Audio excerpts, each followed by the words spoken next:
C'est bon. Allez, on reprend le cours sur le filtrage d'ordre 1, c'est-à-dire ici donc mardi dernier, on s'est intéressé à étudier un filtre passe-bas d'ordre 1, une cellule, ici RC série, en sortie ouverte, sortie pour laquelle le courant de sortie yes est égal à 0.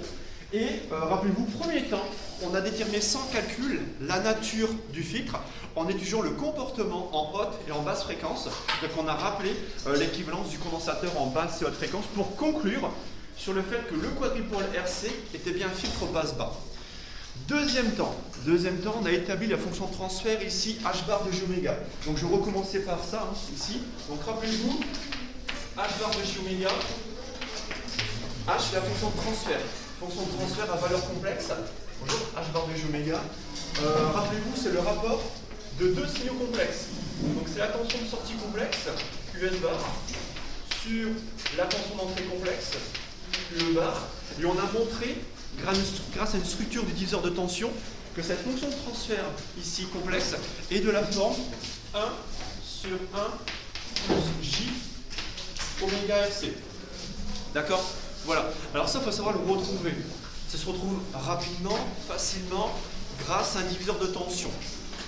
Arrivé ici, vous voyez, c'est très commode d'avoir 1 sur 1 plus J oméga RC. Là, il faut, voilà, c'est là que ça avait coupé. Rappelez-vous, mardi dernier, d'accord, vous avez sûrement vu la vidéo en ligne, mais ça avait coupé à ce moment-là. Il restait juste à introduire deux grandeurs. En fait, est-ce que tout le monde voit que le dénominateur, la fonction de transfert ici, est bien sans dimension? On a bien 1 plus quelque chose, et le démetteur est bien sans dimension. Ça me permet de dire que le produit, en fait, oméga RC, le produit oméga RC n'a pas de dimension.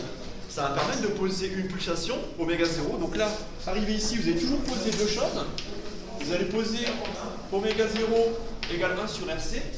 Et surtout, vous allez poser ensuite x égale oméga sur oméga 0. C'est-à-dire qu'une fois qu'on a introduit oméga 0 égale 1 sur RC, vous allez définir, comme dans le chapitre précédent, la pulsation réduite x égale oméga sur oméga 0. Donc dites-vous bien que ce produit-là, ce produit oméga RC n'a pas de dimension, donc forcément, le produit RC est homogène à l'inverse d'une pulsation.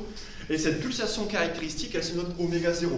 Et on va montrer dans 5 minutes que cette pulsation caractéristique, là, oméga 0, est en fait la pulsation de coupure du filtre passe-bas d'ordre 1. D'accord? Une fois qu'on a fait ça, on introduit x, on vérifie h bar de jx. Donc on s'est arrêté là. H bar de jx égale 1 sur 1 plus jx. Voilà, on s'est arrêté ici mardi matin. Alors je ne sais pas si j'avais donné le nom, mais ça c'est une fonction de transfert mise sous forme canonique, puisqu'en fait on a ici la variable adimensionnée x égale oméga sur oméga 0. Donc là je rajoute juste ici l'appellation fonction de transfert canonique en introduisant x égale oméga sur oméga 0. Voilà. Donc ça, classique. D'accord, on va souvent le revoir. 1 sur 1 plus Gx, fonction de transfert ici, canonique d'un filtre passe-bas d'ordre 1. Une petite remarque. Allez, là, voilà, on y est, on continue le cours. Petite remarque. Alors, petite remarque que l'on reprendra ensemble en TD. En fait, de manière générale, souvent il va apparaître une constante réelle positive au numérateur. C'est-à-dire qu'en exercice de TD, ça sera peut-être pas aussi simple que cela. Au numérateur, on aura ce qu'on appelle un gain statique, un gain maximal. Donc en fait, en exo, on peut très bien retrouver une fonction de transfert, h, ici, h bar de jx. Et en fait, le 1 va disparaître au profit d'un h0. Ça sera le gain maximal obtenu à fréquence nulle. Donc on va noter ici en remarque, d'accord? Donc de manière générale,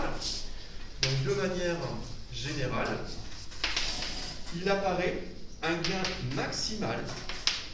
Donc il apparaît ici un gain maximal noté H0. Donc il apparaît un gain maximal noté H0 qui est en fait un réel positif. Ça c'est important, d'accord, de savoir que H0 est un réel positif. On va prendre ici le module et l'argument de H bar. Donc de manière générale, il apparaît un gain maximal H0, et ce gain maximal, pour un filtre passe-bas, c'est-à-dire que ce filtre passe-bas va laisser passer, entre guillemets, toutes les fréquences du signal d'entrée inférieures à une certaine fréquence de coupure, et en fait, ce gain maximal sera obtenu en basse fréquence. Oui.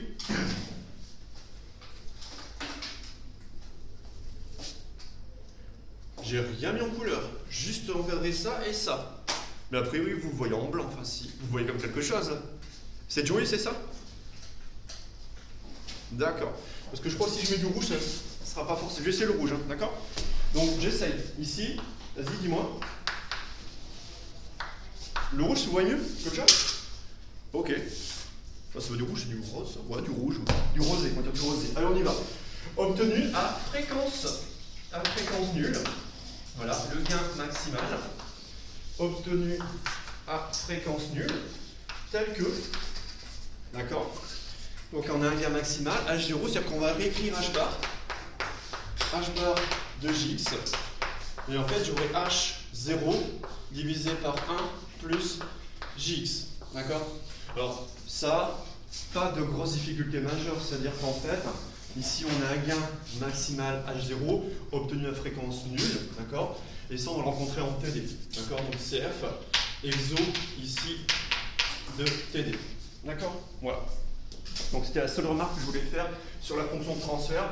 C'est-à-dire que voilà, s'il a un H0 numérateur, c'est pas gênant, il faudra prendre en compte dans le module et dans l'argument. D'accord? Et bien préciser que H0 est un réel positif. Bon. Alors, on repart de cette ici, l'installation générale, moi je vais l'encadrer ici, on va repartir de ça.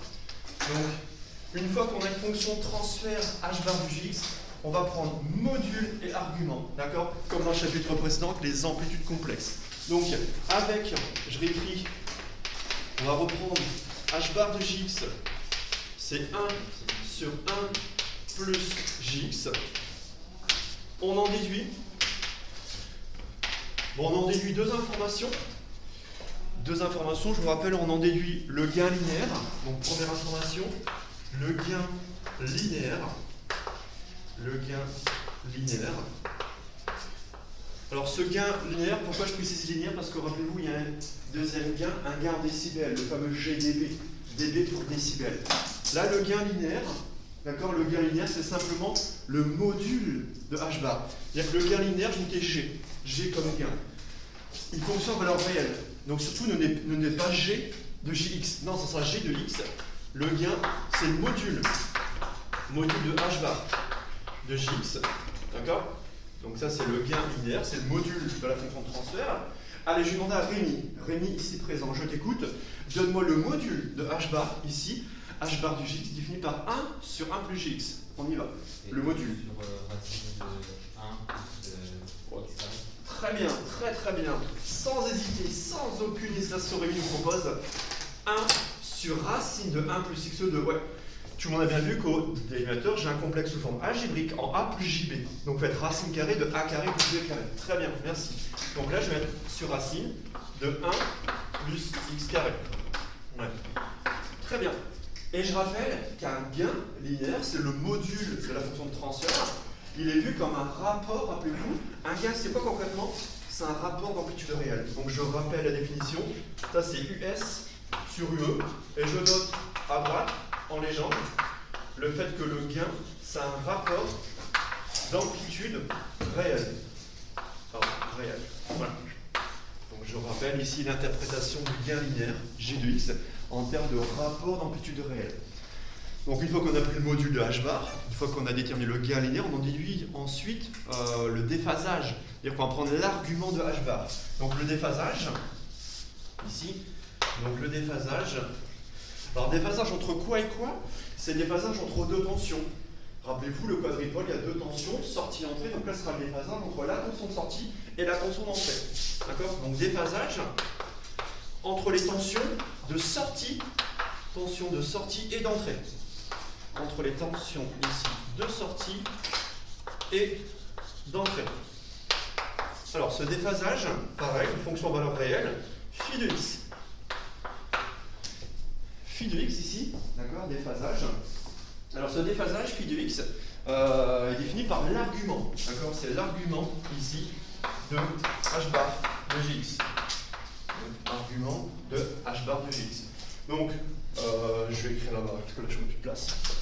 Donc, je réécris ici, phi de x, argument de h bar de gx.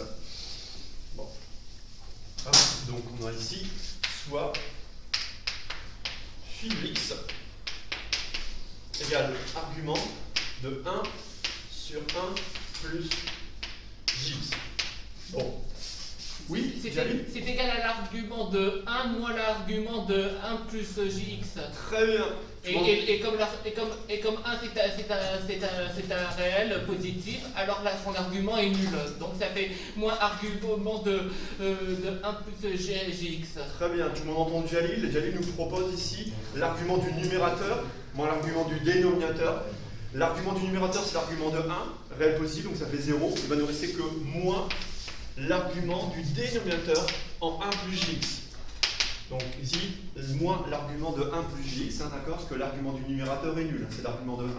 Ok, maintenant faites bien attention, ici on va prendre l'arctangente, mais il faut bien vérifier en prenant l'arctangente que la partie réelle ici est bien positive, c'est bien le cas. Donc là je vais pouvoir prendre l'arctangente de B sur A. Alors faites attention, il y a un moins qui se bat devant, pardon. Donc ici, ça veut dire que finalement on aura phi de x égale moins arctangente. Partie imaginaire, c'est x, partie réelle, c'est 1. Voilà, moins arctangente de x.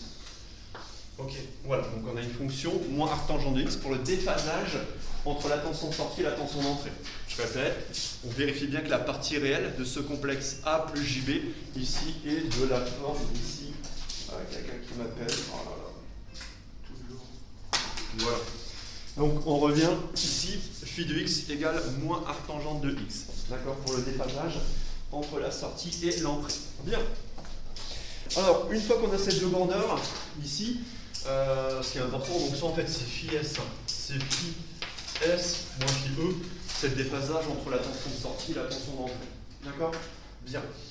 Une fois qu'on a ça, une fois qu'on définit le gain et le déphasage, on peut rechercher la pulsation de coupure. C'est important, je reviens pour un filtre. Un filtre est caractérisé par ça ou ces pulsations de coupure et la bande passante. D'accord? On y va, donc c'est le quatrième temps, je pense, c'est petit d. Vous me rectifiez si je me trompe. Petit d, pulsation de coupure.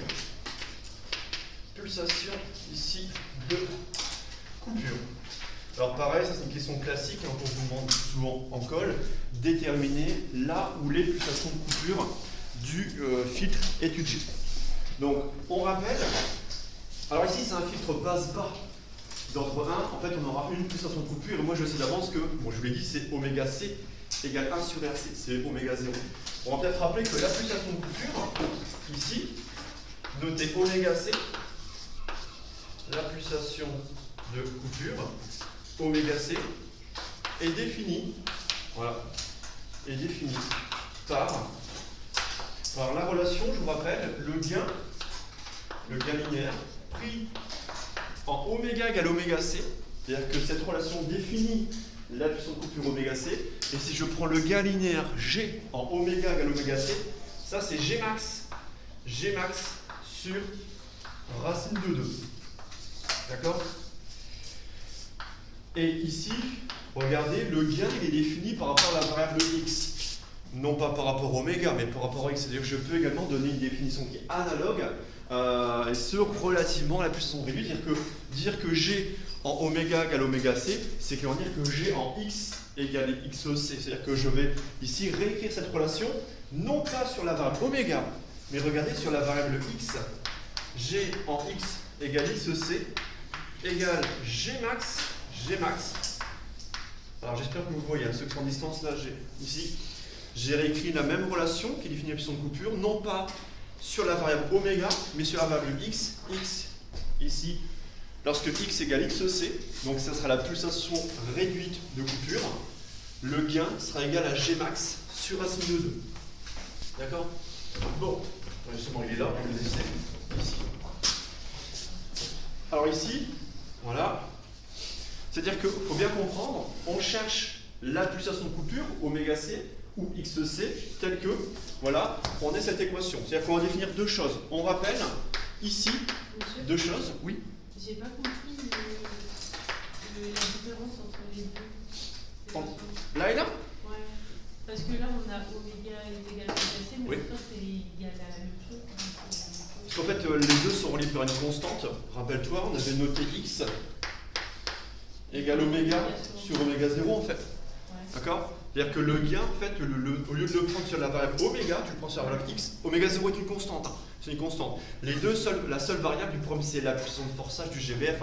La variable est ici, donc si oméga varie, x forcément varie. Oméga 0 étant constant. D'accord? Ok?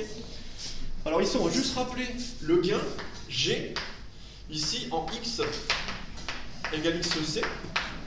Et bien je prends cette relation-là, où je remplace x par xc. Donc je prends l'expression du gain, donc on aura 1 sur racine de 1 plus, attention, ici je mets bien en indice, du x, un c, le c de coupure, on est bien à la coupure. Regardez, je prends le gain linéaire en x égale xc, donc je mets bien un c en indice du x, c'est important, vous voyez. Hein. Et ensuite, je cherche le gain maximal, G max. Alors le gain maximal, voilà, le gain maximal. Le gain maximal ici. Tiens, je demande à Tristan, ici présent. Le gain maximal. J'aurais dit, je suis fini. Le gain maximal ici. Que vaut le gain maximal ici? En fait, quelle est la valeur de x qui va rendre ton gain maximal? C'est 1 sur racine de 1 plus x c carré. X étant la variable. Donc forcément, si tu prends la valeur x égale à 0, bien, tu auras le gain maximal. Ce gain maximal, il vaut 1 sur racine de 1, ça vaut 1. Est-ce que tout le monde voit que le gain maximal vaut 1 lorsque x égale à 0? Et x égale à 0, justement, je rebondis sur ça, si x égale à 0, oméga égale à 0. Oméga égale à 0, pulsation nulle. Autrement dit, fréquence nulle.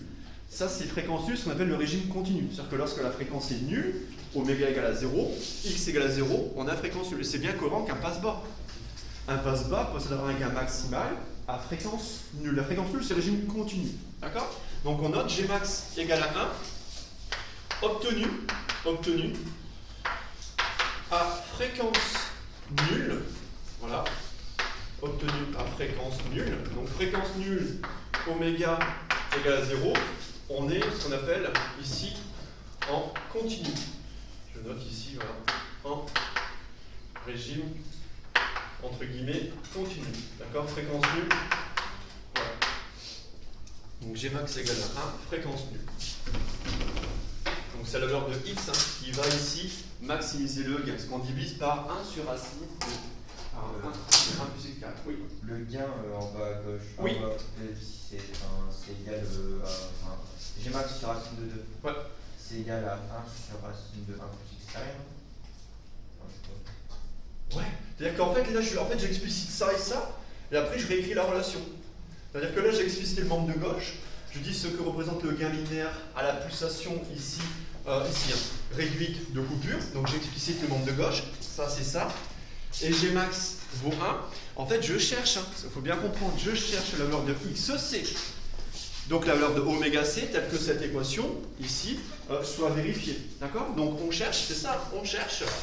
Donc je note xc égale oméga c sur oméga 0. Ça, c'est la pulsation réduite de coupure. Ça, c'est la pulsation de coupure. D'accord? Donc on cherche xc telle que l'équation précédente soit vérifiée. Donc là, le membre de gauche, je réécris ça.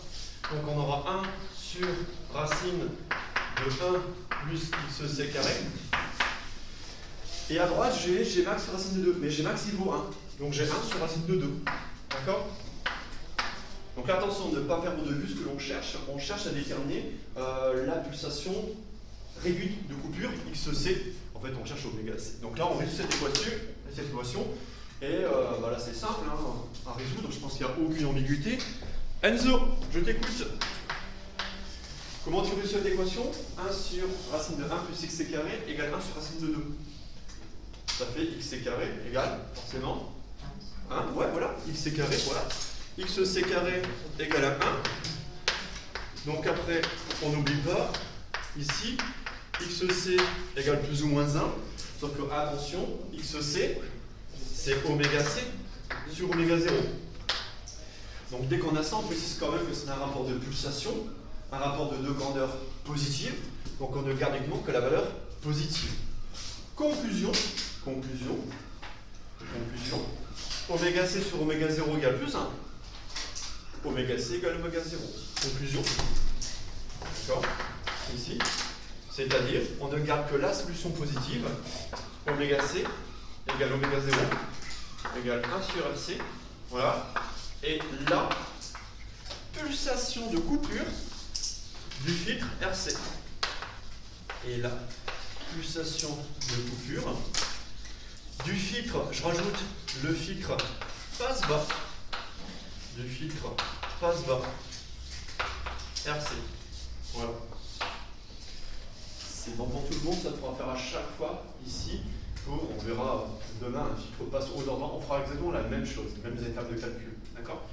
Alors une fois qu'on a la pulsation de coupure, la bande passante, ça sera l'intervalle de pulsation, d'accord, 0 oméga C. Donc je vais noter ici la barre tout en haut. On en déduit alors la bande passante du filtre passe-bas d'ordre 1. Donc je réécris là-haut. Une fois qu'on a la pulsation de coupure, on en déduit alors ici la bande passante du filtre. Voilà. La bande passante ici du filtre étudié, qui est un filtre passe-bas d'ordre 1.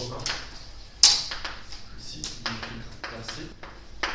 Alors cette bande passante, on va prendre la fréquence nulle, donc le 0 inclus. Fréquence nulle, c'est la fréquence pour laquelle le gain maximal. Rappelez-vous. D'accord? Et Gmax, ici, vaut 1. Donc on prend la fréquence nulle et on va jusque ici, enfin la pulsation nulle, donc c'est une pulsation, et je vais jusqu'au oméga C. D'accord? Voilà. Inclus. Ça, c'est la bande passante. 0 oméga C. Bande passante du filtre passe-bas d'ordre 1. Bien.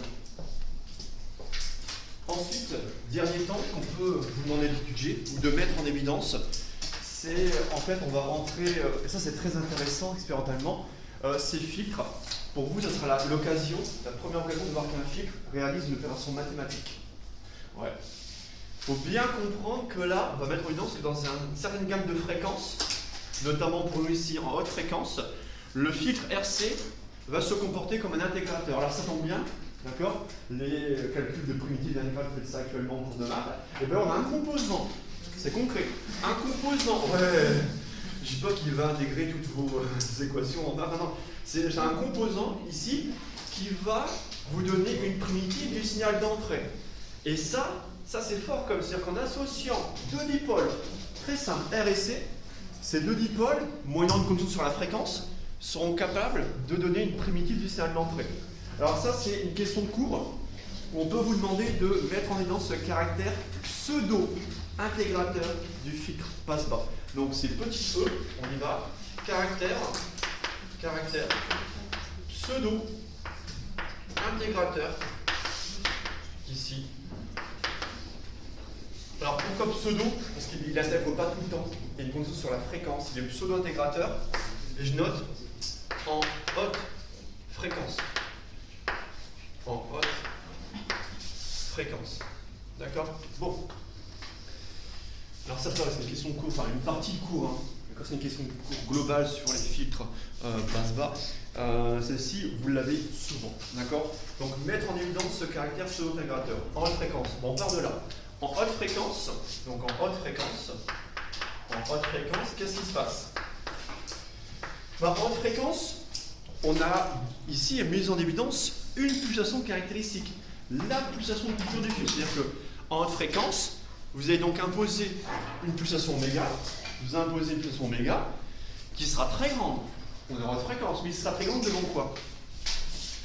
Devant oméga C. Voilà, c'est-à-dire que maintenant, quand on parlera de haute fréquence, c'est-à-dire que là, cette fois-ci, on va imposer une pulsation oméga qui sera très grande devant la pulsation de référence du filtre, qui est en fait la pulsation de coupure. Donc oméga, très grande devant oméga C. Voilà, pas de fréquence, grande fréquence, mais grande fréquence devant quoi? Devant la pulsation de coupure. D'accord? Alors ça nous arrange bien, parce que dire que oméga est très grand devant oméga C, dire que x est très grand devant 1, x est très grand devant 1. D'accord?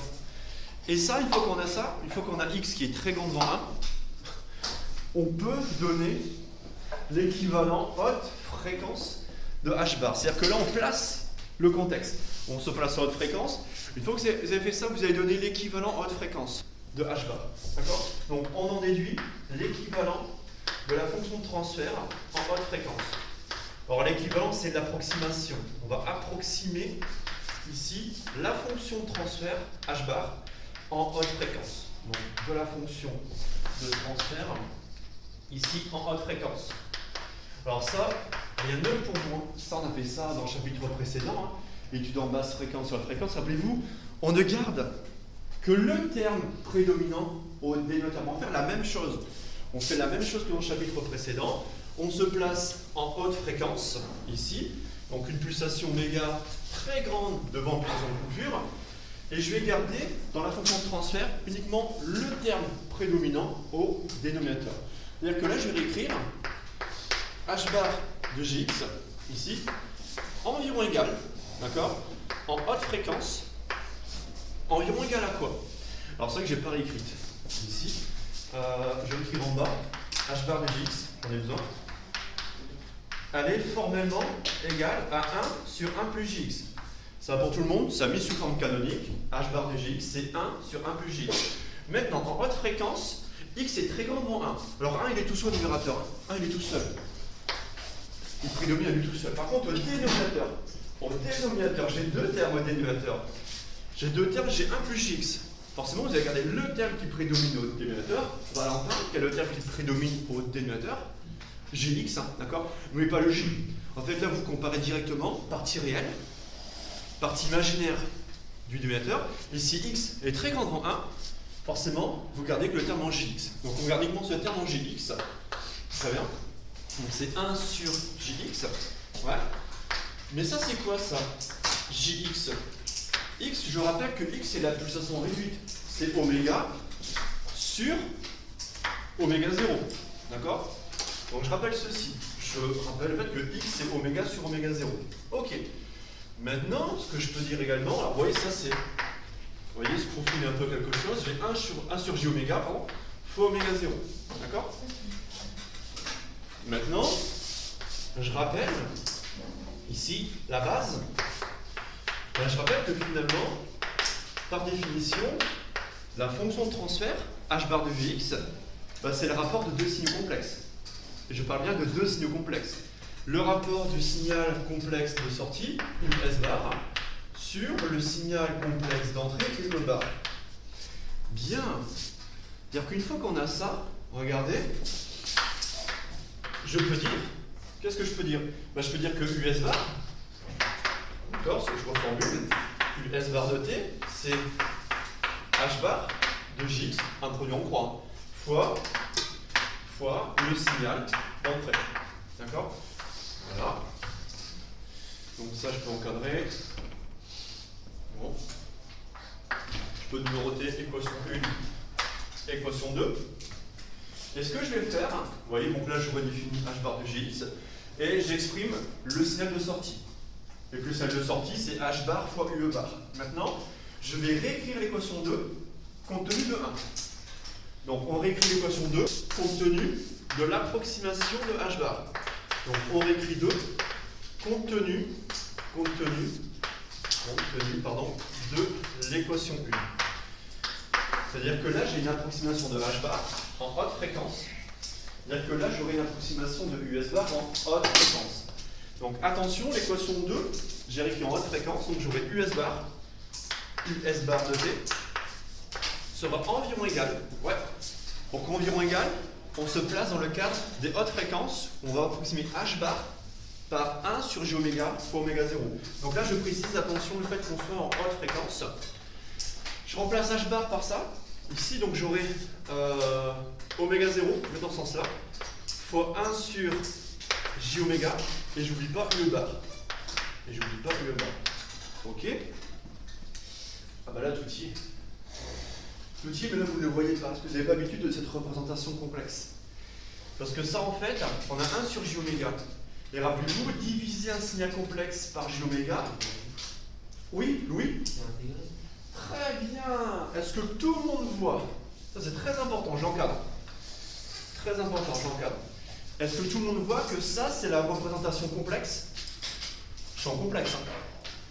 D'accord? D'une relation temporelle dans laquelle, ouais, divisé par J oméga un signal complexe revient dans le domaine temporel à l'intégrer par rapport au temps. C'est-à-dire que ça, Cette relation est une relation entre grandeur complexe, là, là, là. Et ça, on va le noter.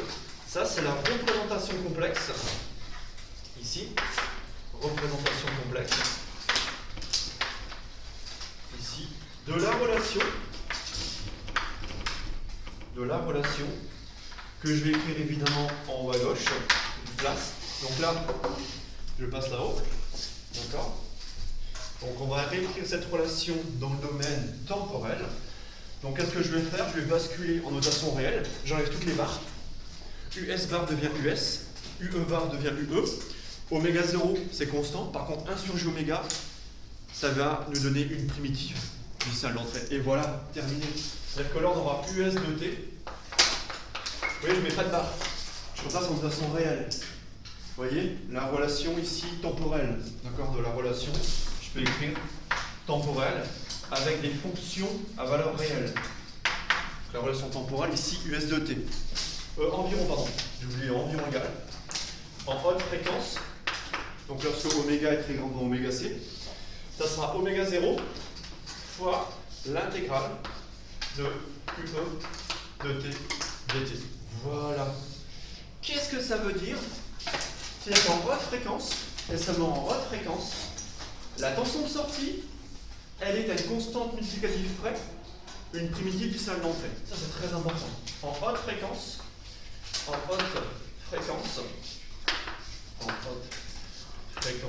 voilà, le signal de sortie, ici, est, virgule, à une constante oméga 0 multiplicative positive près. Donc à une constante oméga 0 positive près. Pardon. Donc le signal de sortie est à une constante oméga 0 positive près. Une primitive, d'accord, est une primitive du signal d'entrée. Et une primitive, voilà, une primitive du signal d'entrée ici. Voilà. Alors ça c'est très très important, expérimentalement ça se voit. Là, si vous prenez un filtre passe-bas d'ordre 1, vous pouvez la passer suffisamment en haute fréquence, donc oméga très grand dans la coupure. Le signal de sortie va donc vous donner une primitive du signal d'entrée. Et ça c'est fort comme ça, ça fait une opération mathématique.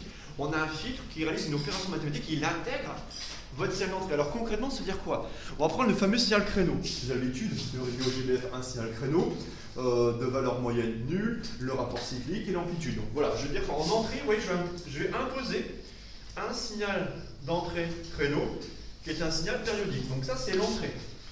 En entrée, vous voyez, en entrée, on va imposer un créneau, un signal créneau qui est un signal d'entrée périodique, donc sa fréquence, son rapport cyclique et son amplitude. Je mets ça en entrée.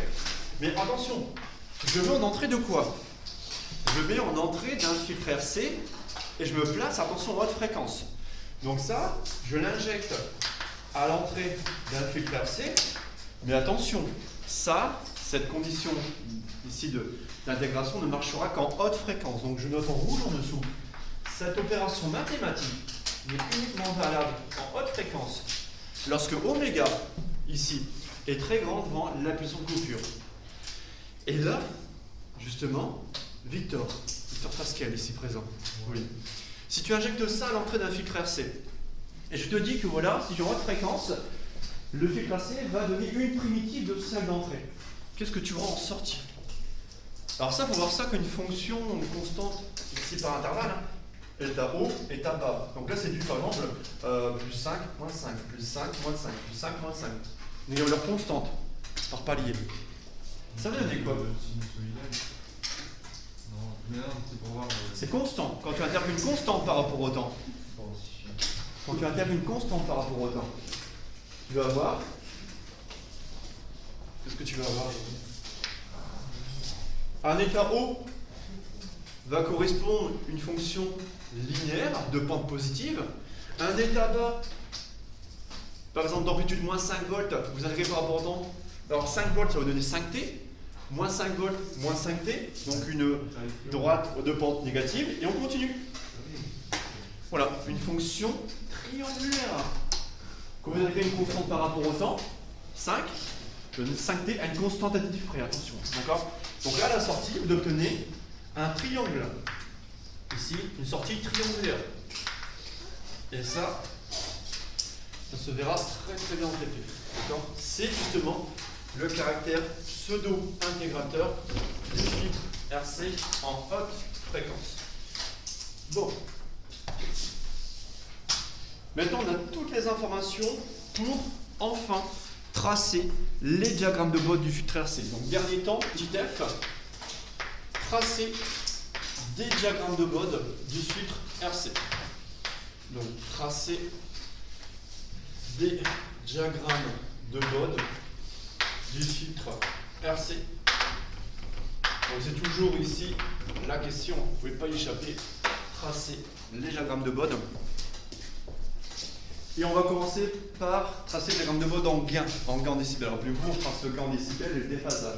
Donc, premier tracé, tracé du diagramme de Bode en gain. Tracé du diagramme de Bode en gain. Après, il y aura celui en déphasage, mais je pense qu'on le fera avant le TD. Alors, attention, pour le diagramme de Bode, il faut d'abord définir le gain en décibels. Ouais.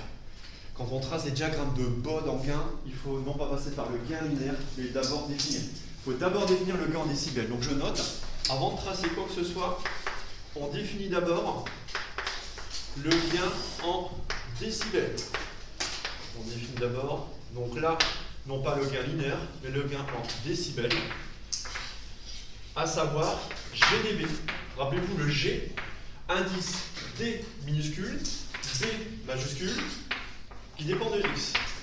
Et rappelez-vous, le gain décibel, GdB, c'est 20 log. C'est 20 log du gain linéaire. C'est 20 log de G de X. D'accord? Ça, c'est la définition, pareil, à connaître par cœur. GdB égale 20 log de G de X. Soit ici, on reprend l'expression du gain linéaire, donc GdB de X, ça fera 20 log. 20 log de quoi? Le gain, c'est 1 sur, attention, ne prenez pas h bar. Ici, prenez le gain, donc prenez le module h bar. Donc c'est 1 sur la racine, attention. 1 sur la racine de 1 plus x carré. Donc attention ici, vous devez reprendre l'expression du gain linéaire obtenu précédemment par module de la fonction de transfert.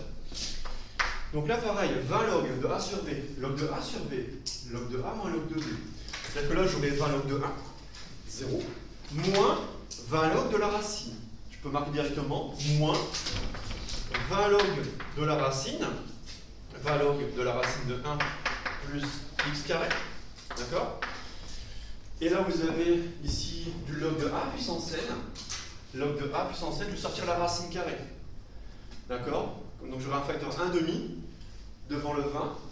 Donc je sors la racine carrée du log pour n'avoir finalement que moins 10 log. Vous voyez, c'est simple. Moins 10 log de 1 plus x2. Voilà. Et ça, c'est la fonction gain en décibels, notée GdB de x. G pour gain, dB pour décibels, défini par 20 log du gain linéaire. Bon. Donc pour tracer ce diagramme de Bode en gain en décibels, pareil, on fait une étude en basse fréquence et haute fréquence. Et on va voir si on a des asymptotes. C'est ça. On va d'abord tracer ce qu'on appelle le diagramme de Bode asymptotique. Et après, on va lui superposer le diagramme de Bode réel. En fait, on va étudier cette fonction en basse fréquence et haute fréquence. Et on va regarder dans le log quel est le terme. Il y a deux termes. Quel est le terme qui va prédominer en basse fréquence? Quel est le terme qui va prédominer en haute fréquence? Et à partir de là, on aura des équations d'asymptote. Et ça va nous définir le diagramme de Bode asymptotique. D'accord? Donc ici, l'étude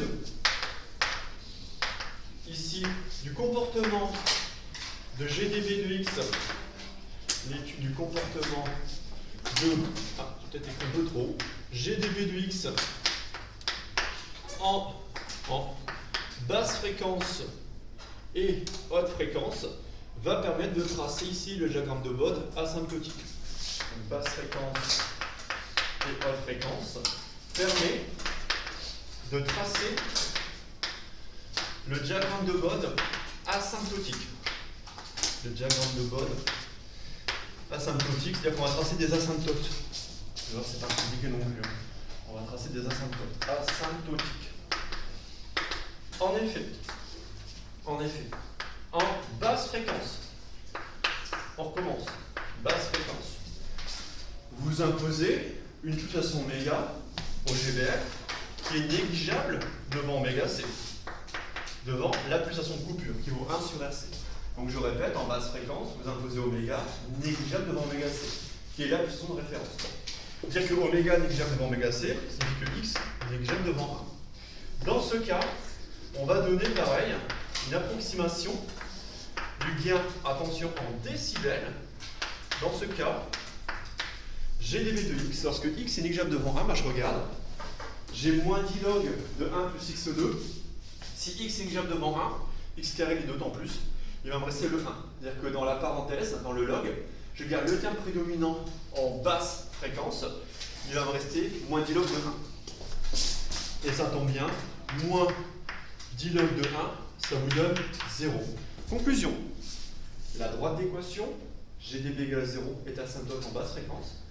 Et ça, c'est compatible, oui, avec le vecteur passe bas, c'est-à-dire que US est égal à UE en basse fréquence. Donc on note la droite d'équation, GdB égale à 0, est asymptote en basse fréquence. Donc la droite d'équation, GdB égale à 0, est asymptote, ici, en basse fréquence. D'accord ? C'est-à-dire, en basse fréquence, on rejoue le fait que US égale à UE. D'accord ? L'amplitude de sortie est identique à l'amplitude d'entrée. US, ici, égale à UE. OK ? Je fais la même chose en haute fréquence. En haute fréquence, pardon. En haute fréquence. Alors, qu'est-ce qu'on a en haute fréquence ? Cette fois-ci, oméga très grand dans oméga C signifie que X très grand dans 1. Ouais. Et dans ce cas, on va approximer le gain en décibels.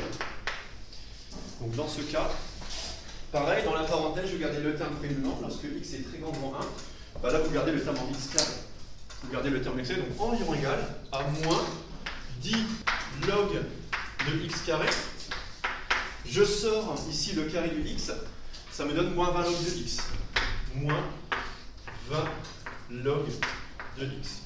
Conclusion, la droite d'équation, GdB égale moins 20 log de X, est asymptote en haute fréquence. Donc la droite d'équation, GdB égale moins 20 log de X, est asymptote en haute fréquence. D'accord ? Alors ça, qu'est-ce que ça signifie une droite d'équation moins 20 log de X asymptote en haute fréquence? Bon, on va tracer le graphe, parce que là, sera plus concret. Mais surtout, est-ce que tout le monde voit qu'à chaque décale, à chaque fois que la fréquence, à chaque fois que la pulsation est multipliée par 10, le gain diminue de, ici on décibels de moins 20 dB. Est-ce que tout le monde voit ici, moins 20 log de X, à chaque fois que X est multiplié par 10, on diminue de moins 20 dB. D'accord ? Et je vous rappelle que diminuer de moins 20 dB, à chaque fois, à chaque décale, c'est-à-dire que l'amplitude de sortie, elle est divisée par 10. D'accord ? Donc c'est-à-dire, à chaque décade, ici, le gain en décibels diminue de 20 dB. Le gain en décibels diminue de 20 dB. D'accord ? Je viens diminuer à chaque décade. À chaque décade, c'est à chaque fois que la fréquence, à chaque fois que la pulsation multipliée par 10, le gain en décibels diminue de 20 dB. C'est-à-dire l'amplitude ou la tension de sortie, d'accord ? L'amplitude de la tension de sortie, ici. Donc à chaque fois que la fréquence, la pulsation est multipliée par 10, d'accord, l'amplitude est ici divisée par 10, d'accord. Donc la tension de sortie, d'accord, est divisée divisé par 10. Alors, ce que j'appelle la tension de sortie, attention, hein, c'est l'amplitude. Attention à l'abus de langage. Quand je dis la tension de sortie est divisée par 10, c'est l'amplitude de la tension de sortie. Donc à chaque décade, à chaque fois que la fréquence est multipliée par 10, d'accord? Donc à chaque fois que la pulsation est multipliée par 10, on va ici diviser en amplitude la tension de sortie par 10 et on aura un gain décibel qui va diminuer de 20 dB. On a le droit de l'équation moins 20 log de x. D'accord? On va juste entamer la représentation graphique, parce que j'ai besoin de tout le tableau quasiment, enfin une bonne partie du tableau. Donc j'efface. J'ai mes droites asymptotes ici en tête.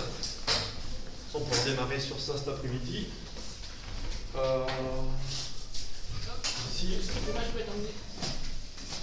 J'ai juste entamé. Bon, là ça va aller, c'est bon. Hop, je vais mettre ici. Alors,